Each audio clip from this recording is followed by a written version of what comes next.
today is going to be a new article, a new example. We finished our look at fixed income data stream stuff last time, and this time I'm going to be going through an entire article in and of its own. It's not published yet, so you're having the prior look, kind of VIP look into all of this.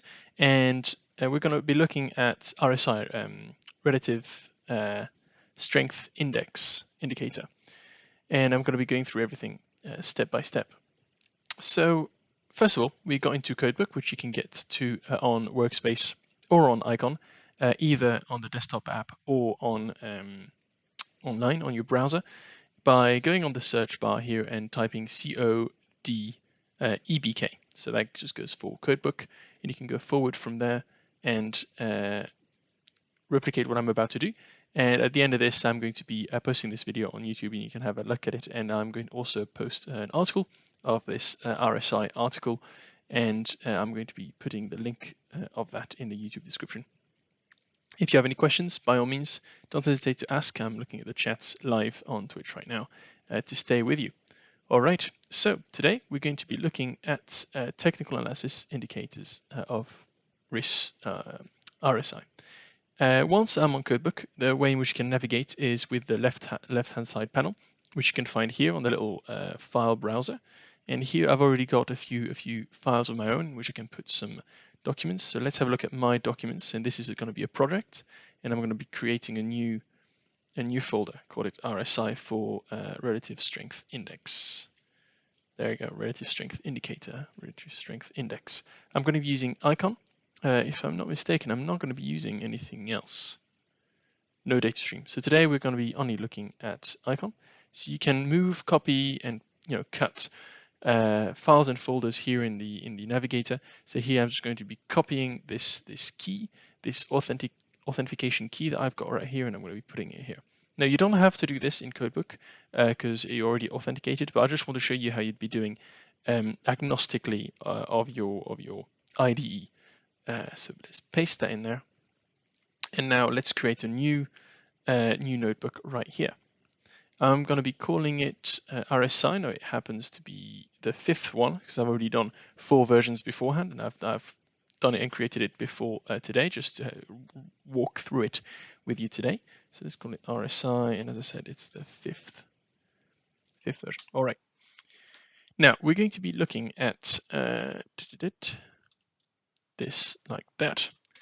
Technical analysis indicators. So here I used a markdown cell, and you can do some crazy stuff with markdown cells. You can have titles with this hashtag at the front.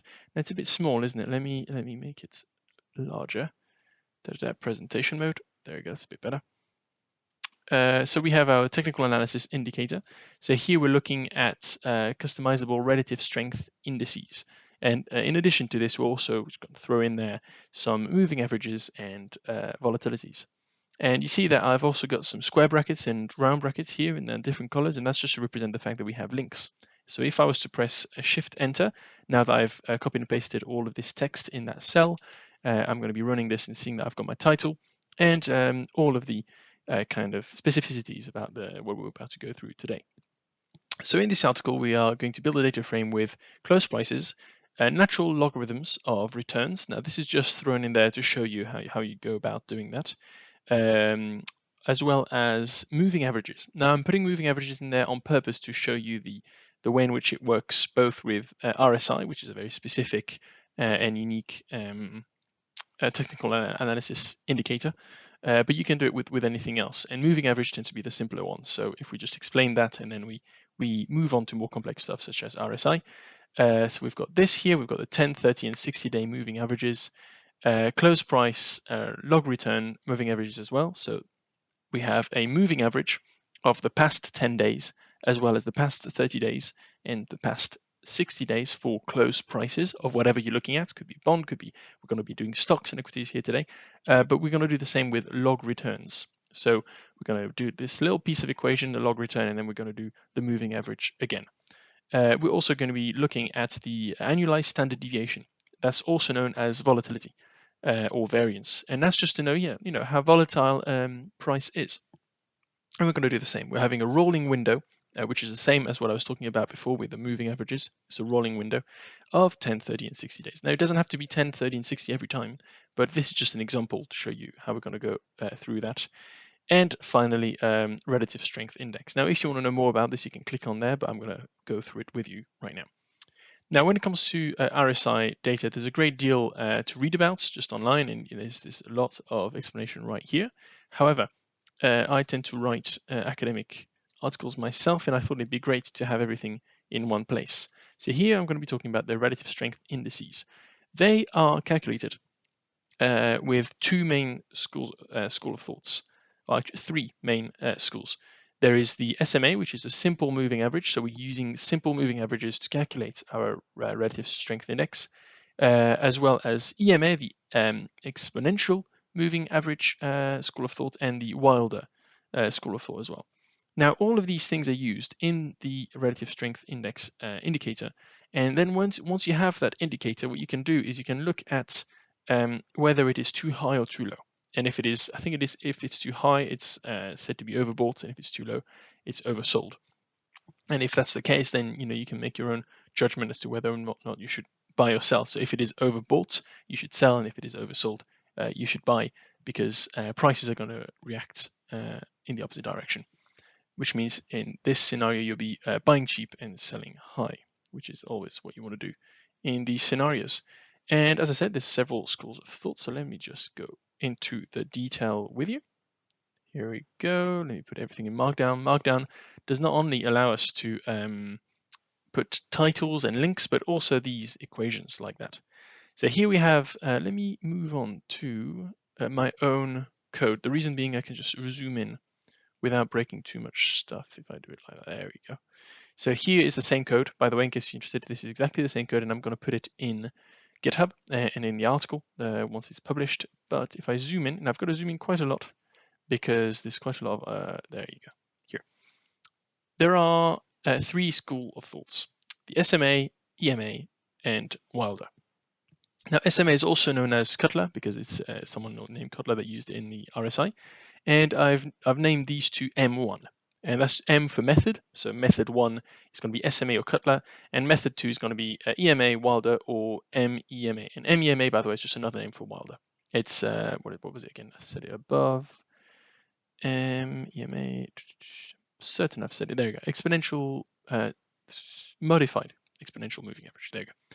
And this is what it is. So if you're using the simple moving average method, your relative strength index for a specific window, and that window, by the way, could be anything. So remember when we had moving averages, we said that a moving average could be 10 days, 30 days, 60 days, 14 days, something like that. Normally, we're looking for RSI. We're looking for 14 days, which is 2 weeks, or 30 days, which is considered to be a month. So let's say we have a window, which is this W here of 14. M1 being the method that we're using within our relative strength index, and TT just being the specific time at which you're doing this at the moment. And we're saying that this relative strength index is 100 if this specific scenario is undertaken, or this equation otherwise. Now let's look at the bottom one first so that I can explain why we have to split this in two.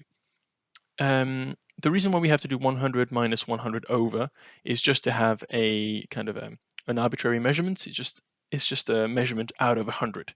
If we didn't have these 100s in there, we just have 1 minus 1 over, and it would be between 0 and 1 as opposed to between 0 and 100. That's the only difference.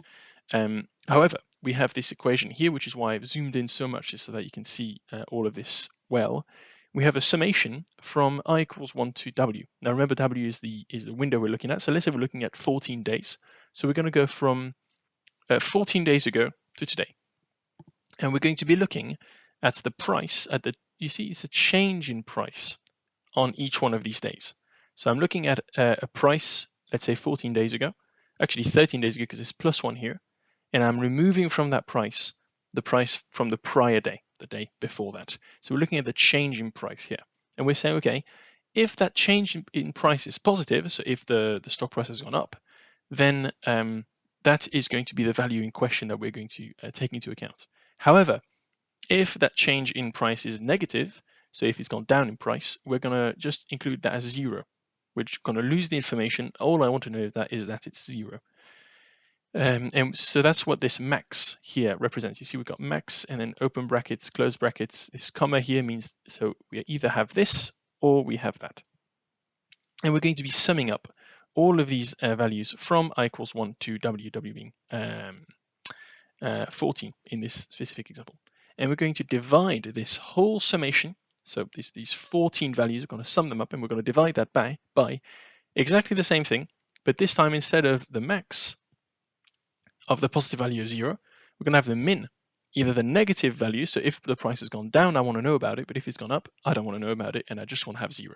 And that's what this min right here represents. However, obviously, if it's a negative price, so if the price has gone down, I'm going to end up with a negative value right here, aren't I? Because the price has gone down. So what I've done is I've put these two little vertical bars, and what they represent is the absolute value. So it means that we're going to ignore the sign. We're just going to say whatever the number is, the magnitude is what we call it of the number as opposed to the direction. So if it's not negative or positive, I don't care if it's negative or positive. All I want is the number. And that's what we've done here. We've got our summation of all these 14 values. So these 14 values, and it's always 14. Well, if your window is 14, it's always 14. It's always W, however many values you're looking at, because they're either the negative value or 0. So there's 14 of them at the top and at the bottom. We are getting a ratio of the two. And then we're doing this 1 plus because the ratio of the two is going to give us 0 point something. And this is what we're getting here. And again, we're just normalizing things to 100 with these 100 here and 100 there, making things between 0 and 100. But now that I've spoken about this, you may have noticed the fact that this denominator right here could end up being 0, and you cannot compute a 0 denominator, or unless you want it to be infinity, in which case it's not very useful to us. It could be imaginary numbers, I guess, but again, not very useful to us. So if it is 0, we're just going to say, look, if that's 0, I just want the whole thing to be 100. So if we're dividing by something that's infinite, we are just increasing, we're decreasing massively, basically to 0. And so this whole thing is 0 again. And again, we have this issue with dividing by 0. So, and I don't want to have this whole issue. Basically, it's a big number. That's all I want to encapsulate within this. It's a big number. Therefore, instead of going through this whole computational issue, we're just going to say it's 100. So if this value right here, this summation, is 0, and notice it's the same as that, right? If this is 0, then I want my RSI to just be 100. And that's simple. That's the RSI with a simple moving average, also known as a Cutler method. Fair enough. And that's what I call M1. So M1 is method 1. It's this simple scenario.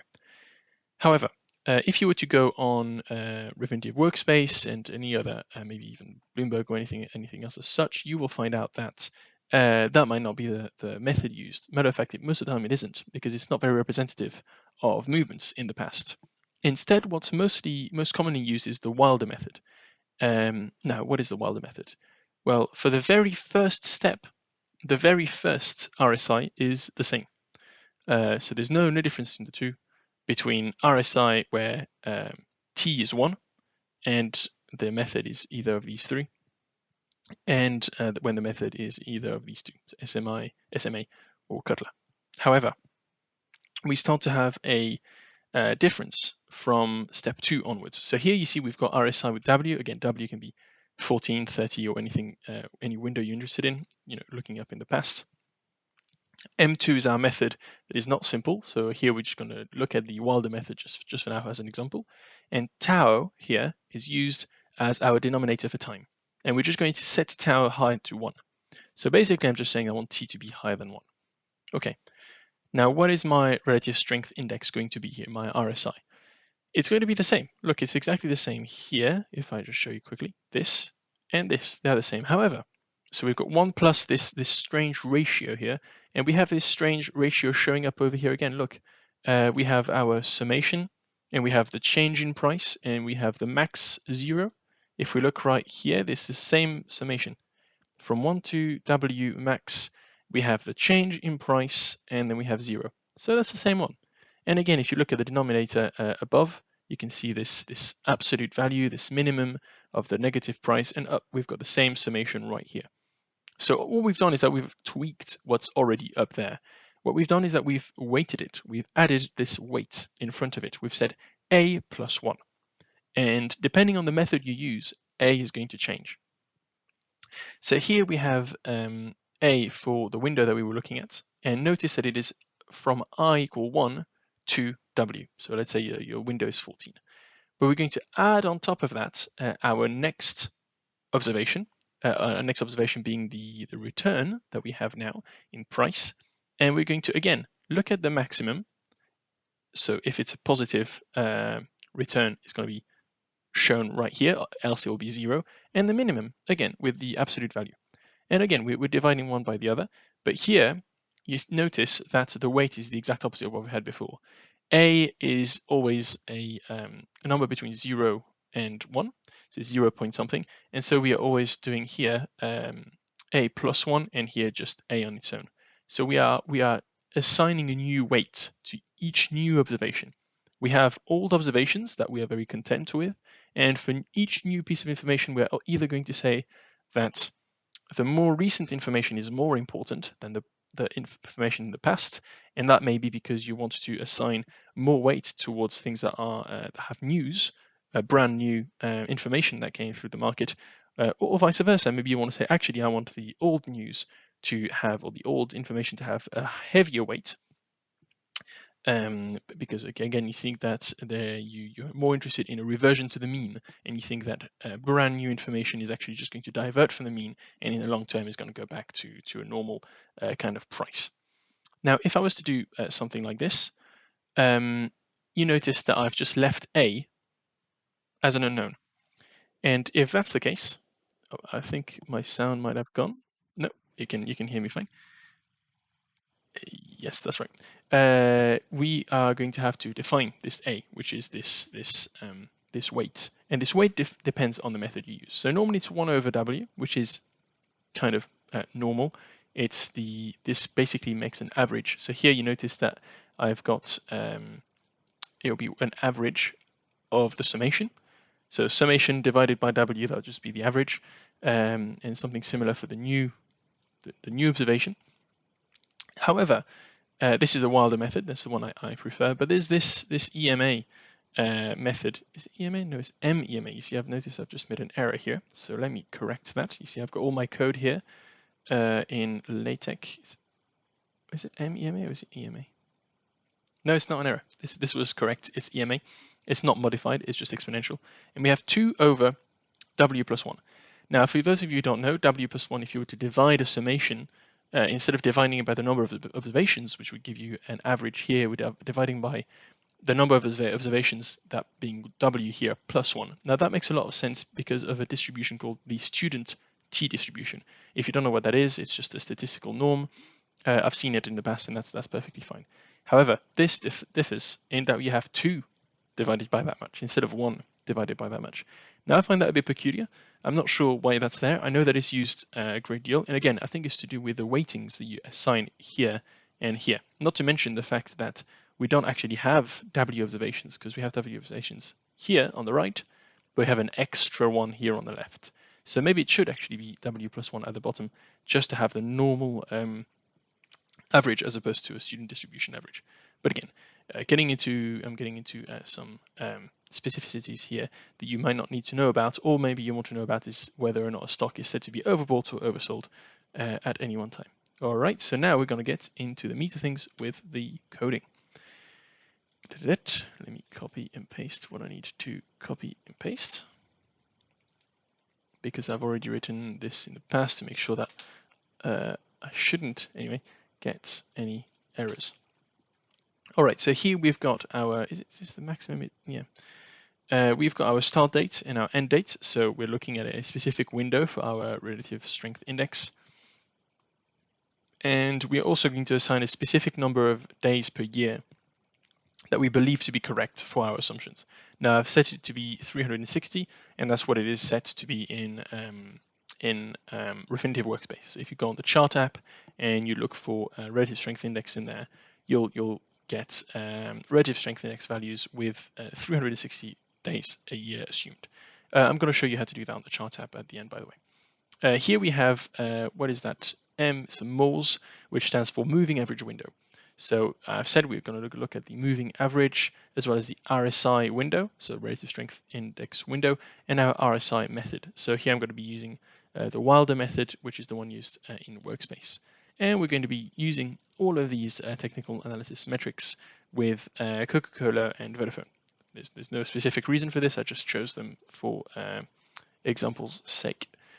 We're also going to be needing some libraries ranging from datetime, which is native to Python, but also some we have to actually import, like dateutil, relative delta, which is an interesting one to manipulate time within Python, obviously, to try and go +1 day, -1 day, and have a look at movements in time, such as the one that we found in the equation above.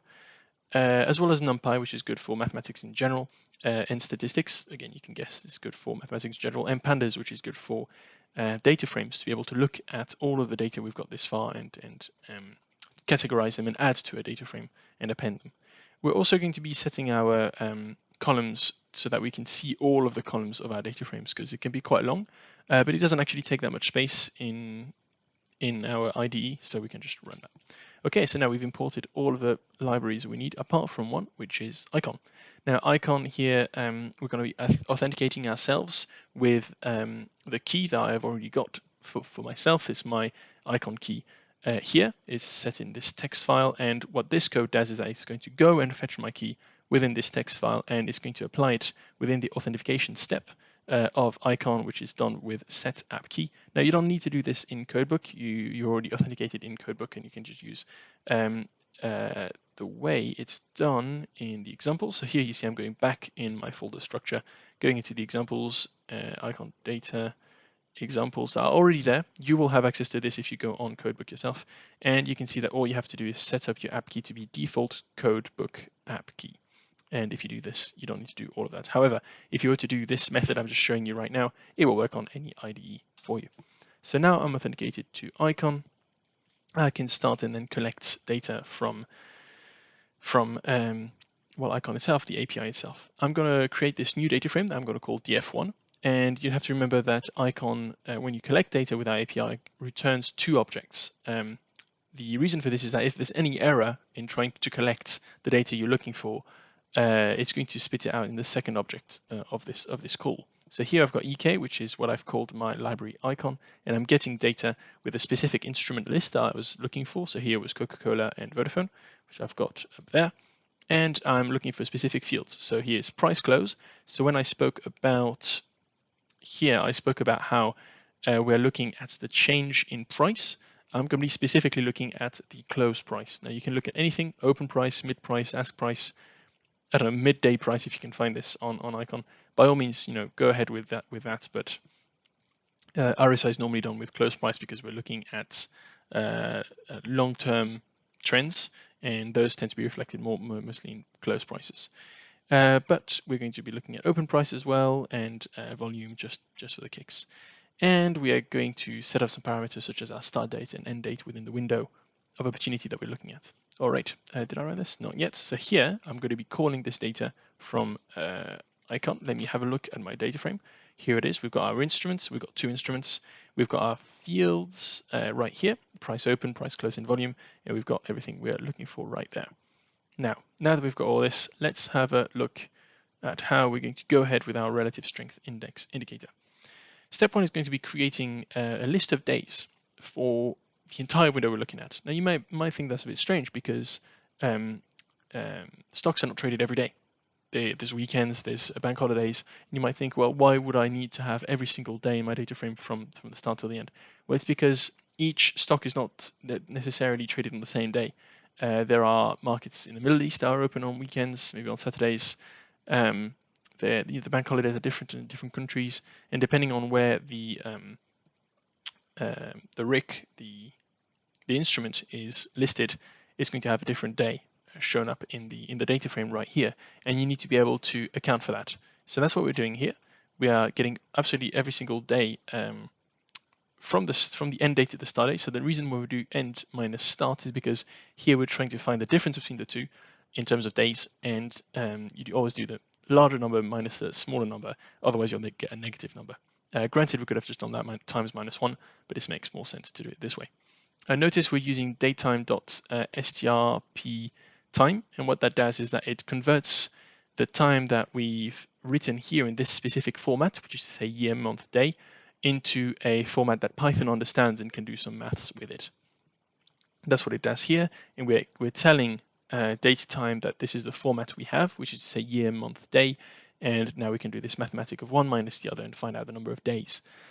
And what I'm going to do here is I'm going to go from the start date and I'm going to add 1 day, one at a time, throughout the entire data frame. And this is what this does right here. I've got a square bracket, and in the square bracket I've got this for I in, and this is a for loop. So for example, I'll explain what a for loop is very quickly. If I say for I in range 10, if I say print, so print is going to show me, there's a little error here, but I'll show you what I've done wrong. If I do that, there you go. I need to indent it correctly. There should only be one indent within the loop, just so that Python understands that this should be within that loop here. So for each I in a specific loop, I want to look at that value. So if I run this, it's going to tell me it's going to start at 0 because in Python everything is 0 indexed, and it's going to be exclusive with respect to its upper limit. So here, range from 0 to 9. Magnificent. And that's what we're doing right here. Instead of doing it with the colon and the indent and everything that's a bit complex, we've just put everything into one list, and that's what the square brackets mean here. We've just got a list of data points that we're looking for. I'll actually show you what that means. If I run this, I can show you the days in question. Boom, there it is. And it's in the format that Python understands, which is to say year, month, day, and you can take these things into one minus the other, and you can manipulate them or you want, as wished. Okay, so that was step 1. Step 2 is going to be creating an empty data frame, just so that we can then update our data frame with the data points that we've got. And step 3 is finally going to be making our specific list. Let me do. It's better if I do something like that. Split each step into each cell. There's no reason to do that. I've actually not done it on my own code, but it makes no difference. It just makes it look better. Now we've got our data frame 2. So here at the top, I had data frame 1, which was our raw data taken from Eikon. And here data frame 2 is going to be the one I'm going to tidy up, and I'm going to add some more stuff to it. And here you can see that I'm starting a loop, just like I did before, for I in RIC list. And RIC list is going to be the list of instruments that we were looking for. And yes, it has to be a RIC, or at least it has to be able to pick it up from this instrument list. All right. So what are we going to do here? First of all, we're going to, let me just find what I need to copy right here. We're going to get close prices. So exactly what we've done above, but specifically for each instrument in question. And that's what the pandas data frame is going to do. So we're going to collect the data from the data frame we've already got from our Eikon call. And we're going to put everything into a list. Notice that the list starts here and ends there. And we have, again, this for I in something. Here is called J. There's no difference. I and J, you can call it whatever you want. And I specifically said that I wanted it to be a float. Now, for those of you who don't know what that is, a float is just a number that's quite precise. If I say 1, that's called an integer. So if I do type, and this has no decimal points. It's just 1. However, if I do 1, oh no, 0.0, this now, or 0.1, this now has a decimal point, and I want to keep that decimal point, this piece of information that is in the 0.01, I want to keep that information. In that case, we call it a float. And you can change an integer into a float so that we can keep this information by just using float, right, like that, with round brackets. So that's what I'm doing here. I want to make sure that I'm keeping all the information, all the decimal points, or at least as much as my computer can take. I've got a 64-bit computer. I think this is running 64-bit Python. What that means is that we're just collecting a lot of decimal points for each one of my close prices. And that's what I've got right here.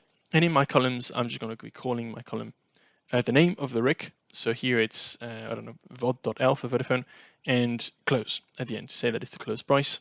And my index is going to be the same as what we had in this data frame right here, days. I just have to change it a little bit. Why would I have to change it, actually? Oh, because not yes, not every single date within the RIC list is going to be showing up in DF2. DF2 is going to have every single day from the start to the end, but this close price data frame might not have any weekends. So we have to do this little piece of code here to account for that. All right, moving forward. Just very quickly, and for no reason other than just to show you how to do that, getting the natural log price. Now that shows you it's an approximation, I think it's an Euler approximation of returns. So it's just a very neat one to have. It is technical analysis. It is a data point that you might be interested in if you're watching this today. And I'm also going to show you how to get the first difference. Now, I always use first difference myself as opposed to the log return, just because I prefer it. That's mathematically more correct.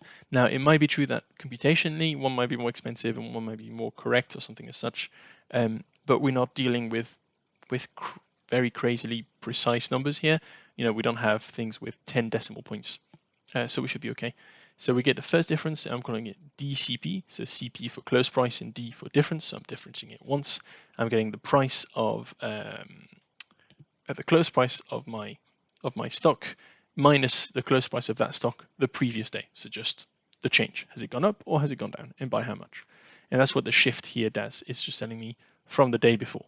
I say day, time period before, because obviously if you have a weekend, it's not the day before, but it's the Friday before, or the Saturday before, depending on where it's traded.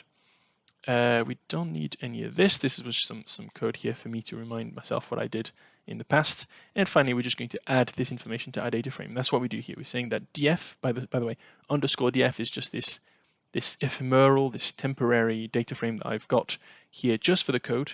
So I'm not going to keep it at the end. I'm just going to delete it because I don't need it. But for the code, I've got this underscore df, this data frame, and I'm adding a column that I'm calling whatever the RIC is. So vod.l for Vodafone. And I'm going to call it 1D close, just to show me that it's the first difference close price. Okay, moving forwards, then what we're going to do is that we're going to add moving average windows. Again, there's no reason to have this for RSI, but I just wanted to show you for your own interest. So for J in moving average windows, and remember, if we scroll back up, we have moving average windows here of 10, 30, and 60. We're going to add to this ephemeral data frame the close price with so many days moving average, which is quite simple. All you have to do is do drop NA. The reason we have to do drop NA is, again, we have some weekends, we have some bank holidays, we don't want to ignore those, and we're going to be doing dot rolling J. And rolling J just gives us a rolling window. So if you have 14, it's going to say rolling window of the first 14 days, and then the second 14 days, and then the third 14 days, and it's not going to go from day 1 to day 14, and then from day 15 to the next 14 days after that. It's going to go from day 1 to day 14, from day 2 to day 15, from day 3 to day 16. That's how rolling windows work. And we're going to get the mean. If you're interested in something else, if you're interested in the rolling, not average, but the rolling standard deviation, variance, and things as such, you can use the statistics Python library and change this. I think median is one of them, for example, that you can use. But here we're going to stick to the mean because we're looking at moving average, full stop, moving average. That's for moving average. We're going to do the same thing for log returns. Again, just for the kicks, there's no specific reason. We're doing technical analysis, and this is technical analysis. You may also want to use Talib, which is a Python library that does that kind of stuff for you. The reason we're not going to be using it here is because it doesn't allow you for much variety in the relative strength index. And again, if you're interested in something more specific, not relative strength index, but maybe value at risk and things as such, but you have a very specific method that you want to use that's not included in our technical analysis Refinitiv data platform libraries, or maybe it's not baked into other libraries such as Talib, which is exactly the case here with RSI. This is a video for you.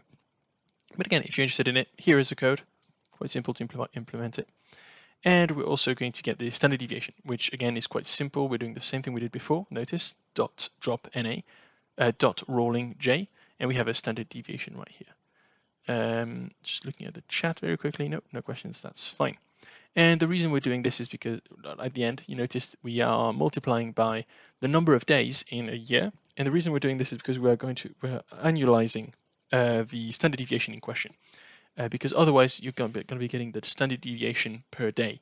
Standard deviation is just another word for variance. By the way, if you're interested in the difference between the two, the only difference is that one is the square root of the other, which is why we're doing this right here. In Python, star means the power of, and if you do 0.5, so if I do 9 star, actually I can show you instead of telling you. If I do 9 star 0.5, that's going to give me the square root of 9. So if I do this, 3. However, if I do 2, there you go, 81, it's done, 9 times 9. Okay, so that's what I'm doing here. This is the difference between the standard deviation and the variance. Standard deviation is normally used more commonly because it gives you more relative values. So you can compare them with the actual values, maybe close prices, for example, something that's quite interesting. And we are annualizing them. So we're saying that it's not just, if we had this type of variance that we've seen in the past 14 days throughout the year, what would be our variance? And this is what shows what is shown right here. And but if you are more specific, so if you know that in that one specific year there was not 360 days, but there was 362 days, which is possible. I think it's 365 actually. So something like that. By all means, go in the code up there. That's why I have made where is it gone? This. That's why I've made this a variable, so that you can variate it yourself. By the way, at the end of this, we're going to create a Python function that does everything for you. But I wanted to go through everything step by step, kind of as a teaching example. All right, next is the big one. We're going to be looking at relative strength index. So let me copy all the relative strength index code. It's quite big. However, there you go. This is one too many indents. The simple moving average method is the one we've seen at the top, and it works fine. We're going to have a relative strength index window. So that's where the W, what the W is there for. And we're going to be rolling through each value of a range from the whole data set we've got. So that's what DCP is. So it's each data point within our difference in close price. Now, the reason we're doing this is because if you do a difference in close price, you're losing a data point. So if I have, for example, three close prices, let's say 1, 2, 3. If I do the difference in 1 and 2, that's 1, and the difference in 2 and 3, that's 1.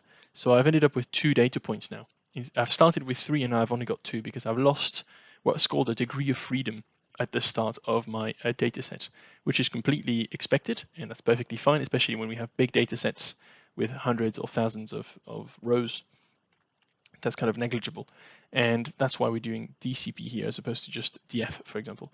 And we're removing the window because we are going to be going up to our window, but not including it because, again, we're rolling through that that average. And again, if you're interested in the lingo, we are also losing these degrees of freedom. Okay, moving forward, we're going to be looping through each row in that data set that I've been speaking about. And we're going to be appending 2 lists that we're creating right now called up moves and down moves. And these up moves and down moves, if I scroll back up, are these ones, the max positive moves and the min negative moves. And that's what this one does right here. You see we've got max of the data point in question and 0, and we have downs, which is for the absolute value of our minimum or 0. And that we're going to average that value, which is exactly what we've done up there, right here. And we're going to be dividing one over the other. Now you might be thinking, whoa, why are you doing the average? It seems like if I show you right here, you are dividing one average by the other. Whereas when you showed us the equation, at the top, we didn't have an average, we just did the ratio. It happens to be that it is actually mathematically equivalent. And if you're interested in knowing more about that, I have some information. Let me find it. It will be in the article. There it is. I thought it best to show you that now, though. Up in Markdown. So here you can see that we have our divided by W. If it's too small, don't worry about it. You can see it in the appendix in the article. But we've got divided by W here and here, and it disappears at the top because we're just dividing by the same thing. So we can just eliminate it. So it's mathematically equivalent, but in the code, it's a lot easier to see it this way. So we have our two averages, and we're saying again, remember, we can't divide by 0. So if our average down is 0, then just put 100, and that's what we've done. If I scroll up again, right here, you see how we've got these curly brackets. So we've got these two scenarios. If one of them is 0, let me scroll down. We just have 100, or else we are appending our rolling RSI window list with this new value, which is our simple moving average RSI.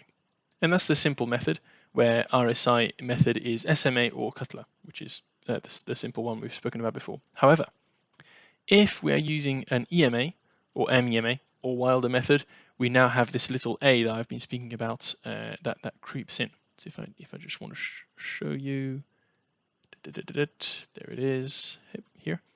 Let me zoom in even more, maybe even more. There we go. Here we got this AM, and this AM changes depending on what I do. And in order to represent this change, here is my A. So I'm saying that A is quite simple if it is Wilder or if it is MEMA, because they're equivalent, or elif. So else, if my RSI method is MEMA, we have 2 over my rolling relative strength index window plus 1. And here we are going to append these 3 lists. Again, we have this up move and down move, which we've spoken about before, but also our RSI window. And we're going to be appending it just like we've done before. However, this time, again, we've got our max, we've got our min, and we have this list that we're going to append, and every single new observation we're going to append to our average up and average down. So it's kind of a misnomer because it's not an average up and it's average down, because we're actually going to add the average weighted as per this little a that we've explained here at the top. And if we continue this way, we again, if average down at the start is 0, we just want to have 100. Else, we just have our first value, which is the same as if it was SMA, and that's exactly what this is right here. And then from then on, so after the first step, which is the same as SMA, we're now going to append it with our weighted values, which is why this A is here right here, and this 1 minus A is there. And it definitely is 1 minus A, by the way, it's not 1 plus A. Yeah, here, you see, I've just noticed an error. And this, by the way, is the code to show the mathematical equations. And here it's going to say, I'm looking for one, there we go, here.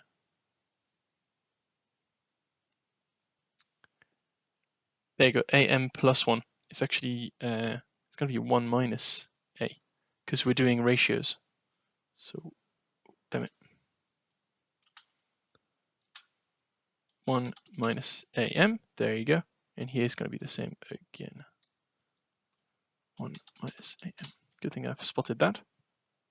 So we've got our 1 minus AM and A. So it's either 1. So for example, if A is 0, we're going to have 0 here. So this new this new observation we have is completely discounted. We're going to disregard it, and we're only going to be looking at 1 minus A, 1 minus 0, which is say 100% of previous data points in the past.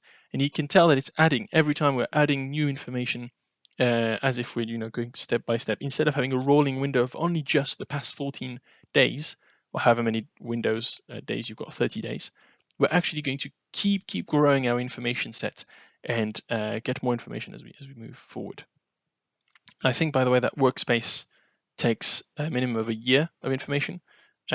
So you don't have to actually ask for a whole year's worth of data in order to collect accurate RSI values. It just gives it to you with 1 year back data already. So here we've got our 1 minus and our weight. Scroll down, and we're going to continue.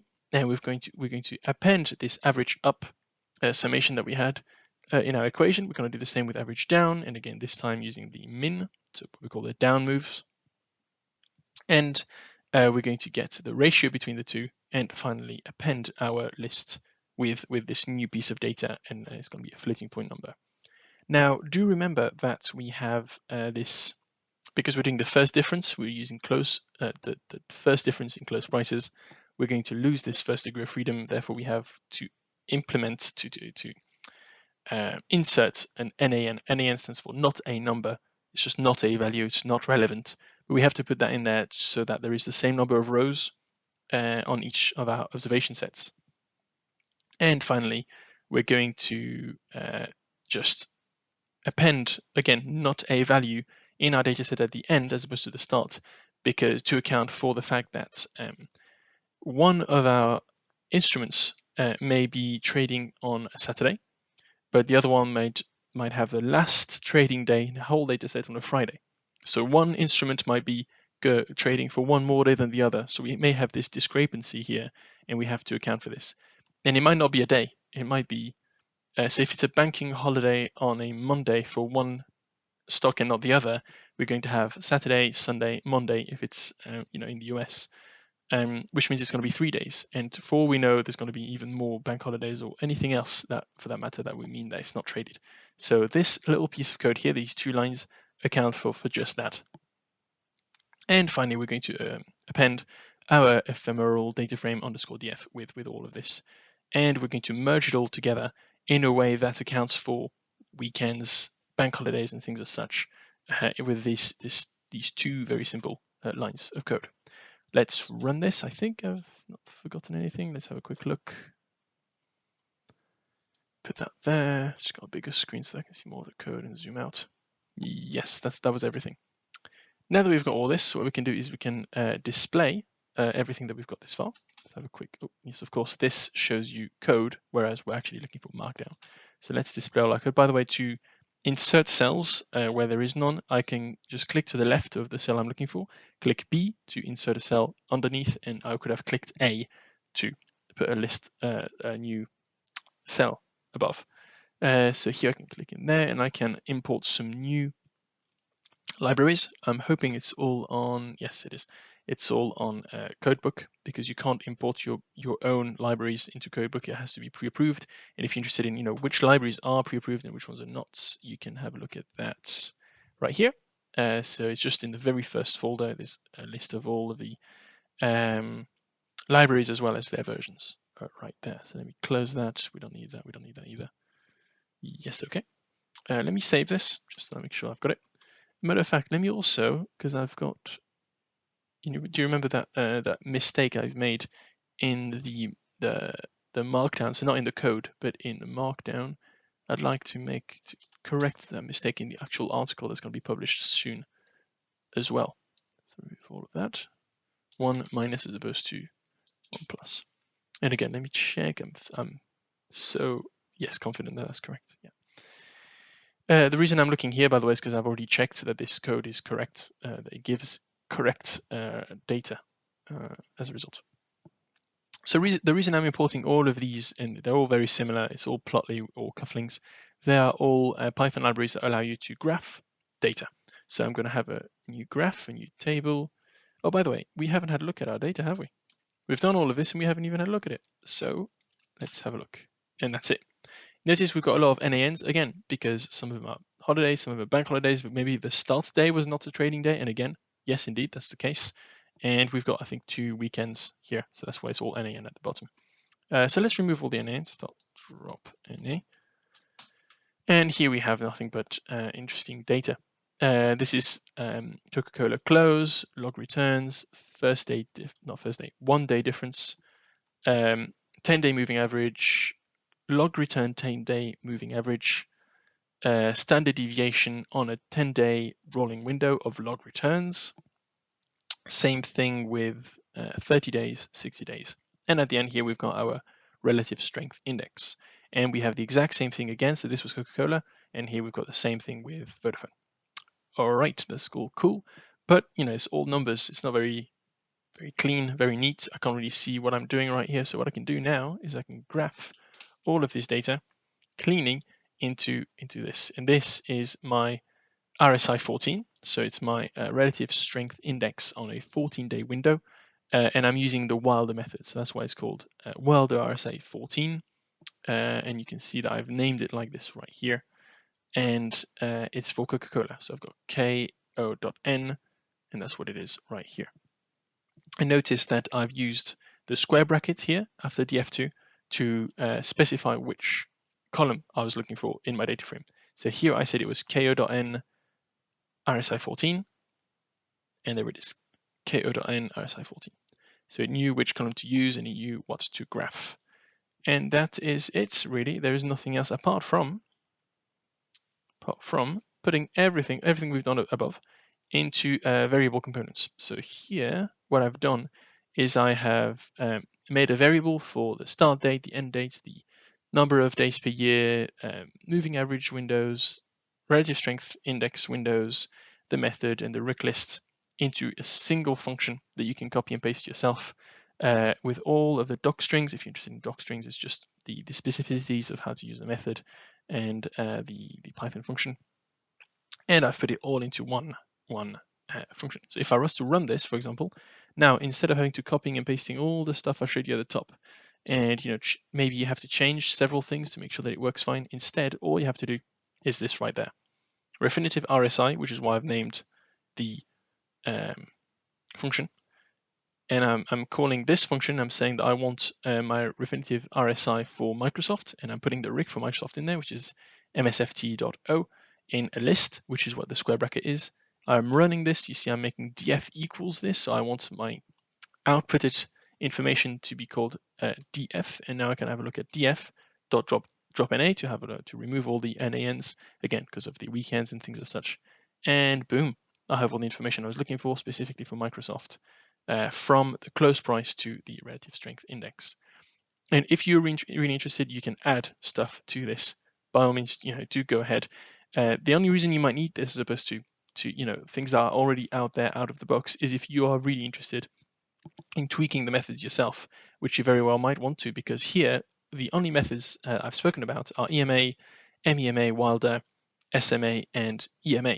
However, you might have a specific one of your own, or you might want to create a brand new one of your own specifically just for your use, because you think that the distribution of the close prices or the first difference in close prices for your data set is not normal, or it is not t-distributed.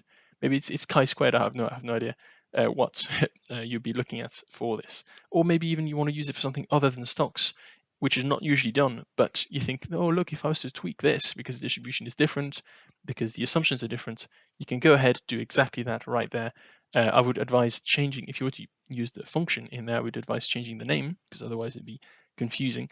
But yes, do go ahead. And if you want to do this, by the way, by all means, go ahead, do this. And if you'd like me to check if it's correct, if it makes sense, what you can do is you can send your code to us. So I'm just going to go on our developer portal. Just taking a short while to load. And if you were to go on use cases and then academic, because this is all seen as quite academic really in general. So I'm just clicking on academic. If I was to scroll down here, we have a Refinitiv academic article competition, and you can submit your work that you've done in Codebook, for example, and download it. If you're interested in knowing how to download it, you can just click on it. So this was the project in question, RSI. So here is my code in question, the one that we're looking at right here. I've saved it by pressing Control S, and I can just right click on it to download, and it'll be my download folder in Windows. And now that I've got this, I can then go on this page, click on Refinitiv Academic Competition, and it's going to send me to a Google form where I can just put all my information and submit the file. I'll be able to read it for you, to check it with you, and see if it is not only just correct but interesting, and maybe we can add to it and publish what you've sent me in the article in question. Okay, let me check. There is no comments. I think there isn't. It is no, there isn't. By all means, if you're watching this on YouTube, do not hesitate to ask some questions in the comments or anything as such. I'll be having a look. This is quite quick, a very small article, and again, it's just an example as to what you may want to do to tweak some technical analyses that are out there. If you don't want to use the ones that are just out of the box in Python libraries out there, because you want something more specific for you. Maybe you want the SMA method as opposed to Wilder method.